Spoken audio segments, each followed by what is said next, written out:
How hard is it to break out of prison in reality? This is a prison built in England in the 12th century.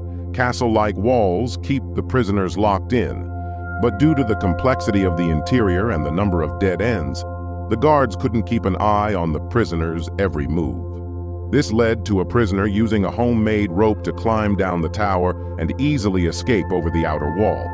So the engineers decided to build a multi-story wall around the perimeter of the prison and dug a moat to prevent prisoners from escaping, although this type of prison was very safe at the time. But because all the prisoners were concentrated in a few large rooms, and as the number of prisoners grew, it forced the prison to become larger and larger, and eventually the security was reduced.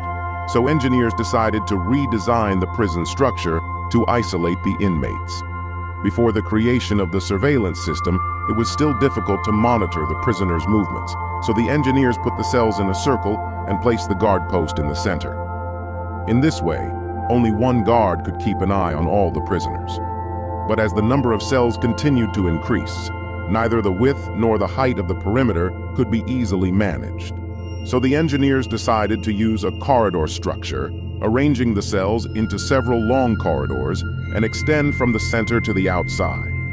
This way, hundreds or thousands of prisoners could be supervised with only a small amount of warning, but some clever inmates managed to escape. For example, in 1962, Alcatraz Island, known as the highest security prison of its time. Even though the prison was surrounded by freezing cold water and was inhabited by great white sharks, 3 inmates disappeared. Because the toilets at Alcatraz were flushed with seawater, these 3 inmates spent 3 years smearing the walls with water from the toilets.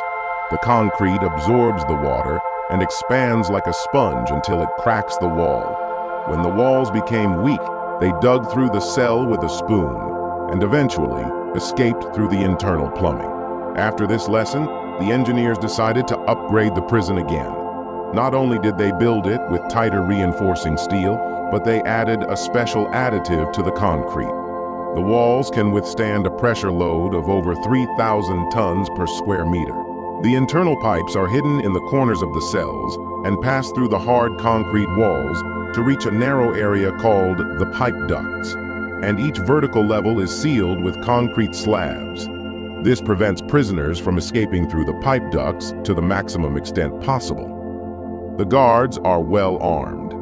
With the threat of blast shields and sniper rifles, any inmate who tries to escape will walk back to his cell. And the whole prison is full of cameras and surrounded by special fences. Anyone who tries to escape will automatically trigger the searchlight's microwave sensors.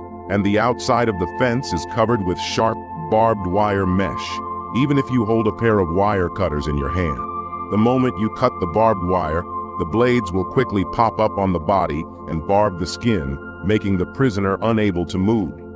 Meanwhile, to prevent prisoners from stealing tools, they have to be scanned every day.